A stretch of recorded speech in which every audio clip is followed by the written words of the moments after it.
మీరందరూ కూడా అమరావతి నిర్మాణం అప్పుడు ఏం చెప్పారండి? సెల్ఫ్ ఫైనాన్స్ అని చెప్పారు. దానికి అమరావతి ద్వారానే మనకు నిధులు వస్తే ఆ నిధుల ద్వారా మనం నిర్మిస్తారన్నప్పుడు 50,000 కోట్లు సుమారు ఎందుకు మీరు అప్పు చేశారండి ఇప్పటిదాకా? అమరావతి నిర్మాణం కోసం 50,000 కోట్లు అప్పు తీసుకొని వాటిని కాంట్రాక్టుల ద్వారా ఆ నలుగురే కాంట్రాక్టులు అందరూ కూడా అక్కడ మీరు రోడ్లు వేసినా కానీ బిల్డింగ్లు కట్టినా కానీ ఏం కట్టినా కానీ ఆ నలుగురే కాంట్రాక్టర్లు. ఒకదానికేమో హయ్యెస్ట్, ఒక నలుగురిలో ఒకటి హయ్యెస్ట్ వేస్తాడు, మిగతా ముగ్గురు లోయెస్ట్ వేస్తారు. మళ్ళీ ఇంకొక దాంట్లో ఇంకొక వ్యక్తి హయ్యెస్ట్ వేస్తాడు, మిగతా ముగ్గురు లోయెస్ట్ వేస్తారు. ఎక్సెస్ టెండర్లతో మీరు వాళ్ళకి ఇచ్చి మొబిలైజేషన్ అడ్వాన్స్ ద్వారా వేల కోట్లు కూటమి ప్రభుత్వం దండుకుంటుంది. కూటమి ప్రభుత్వంలో ఉన్న నాయకులు చంద్రబాబు నాయుడు కావచ్చు, డిప్యూటీ సీఎం కావచ్చు, నారా లోకేష్ కావచ్చు, మంత్రులు కావచ్చు, అమరావతిని ఒక అవినీతిమయం చేసేసి అవినీతి ఏదైతే ఇంతకుముందు గతంలో నరేంద్ర మోడీ చెప్పాడు పోలవరం ఏటీఎం అని చంద్రబాబు నాయుడికి, ఇప్పుడు పోలవరం ఏటీఎం పోయి అమరావతి ఏటీఎం అయిపోయింది చంద్రబాబు నాయుడికి కానీ కూటమి ప్రభుత్వంలో ఉన్న నాయకులందరికీ కూడా దోచుకోవడానికి తప్ప.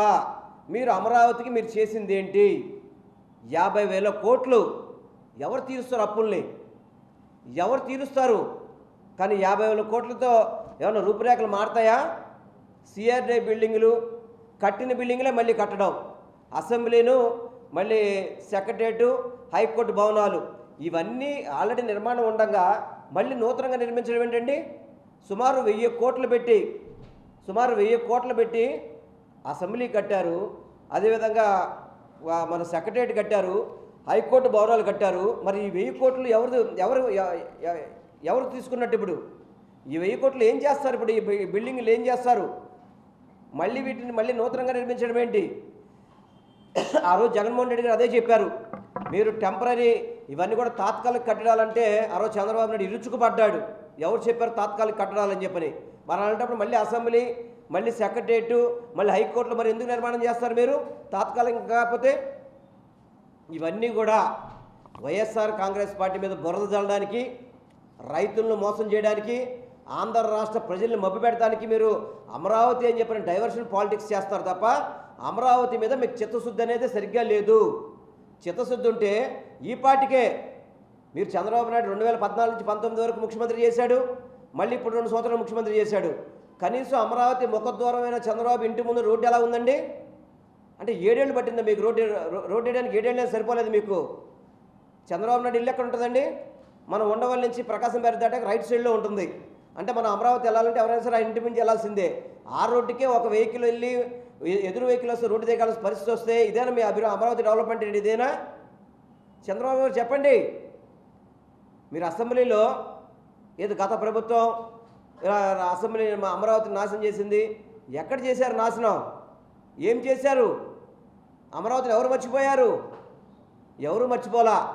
జగన్మోహన్ రెడ్డి గారు రాష్ట్రం 3 ప్రాంతాలు కూడా అభివృద్ధి చెందాలని చెప్పి ఒక ఆకాంక్షతోనే ముందుకెళ్ళారు.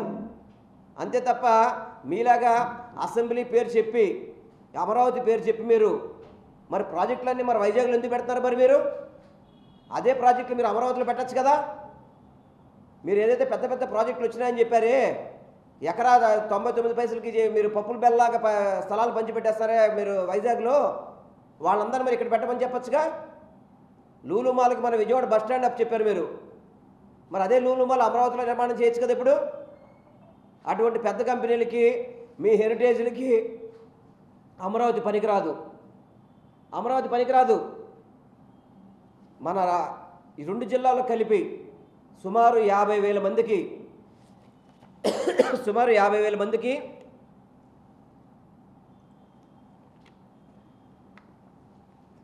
పేదలకి ఇళ్ల స్థలాలు కేటాయిస్తే వాటిని రద్దు చేస్తారా? అంటే జనాభా లేని అమరావతి దేనికంటే నాకు అర్థం కావట్లేదు. ఇదే 50,000 మంది ఇళ్ళు కనుక అక్కడ నిర్మాణం చేసుకుంటే కనుక సుమారు 1,50,000 పైబడి జనాభా అక్కడ వస్తారు అక్కడికి. అది కదా అమరావతి అంటే, అది కదా క్యాపిటల్ అంటే. జనాలు లేని క్యాపిటల్ దేనికండి? ఎకరాలు ల్యాండ్ పుల్లింగ్ అంటున్నారు, ఎకరాలు రైతుల నుంచి దోచుకుంటున్నారు, ఎకరాలు పెద్ద ఒక చదువుల కంపెనీలు, గవర్నమెంట్ కంపెనీలు తప్ప ఏదైనా ఒక ప్రైవేట్ కంపెనీ వచ్చిందని చెప్పారండి మీరు ఏమన్నా? ఏది విట్ కాలేజీలు, ఎస్ఆర్ఎంలు కాలేజీలు అంటే పిల్లలు ఎంత దూరం ఉన్నా కూడా వెళ్తారు బ్రాండ్ ఉన్న కాలేజీలకి. మీరు ఎందుకు ఏ కంపెనీ కూడా తీసుకురావట్లేదు? మీరేదని చెప్పుకునే హెరిటేజ్ కంపెనీ అక్కడ పెట్టచ్చు కదా అమరావతిలో. ఈ లూలు మాల్కి, టీసీఎస్లకి, ఐటీ కంపెనీలకి వైజాగ్లో మీరు స్థలాలు ఇస్తారు కదా, వాళ్ళందరూ అమరావతిలో పెట్టించచ్చుగా మీరు.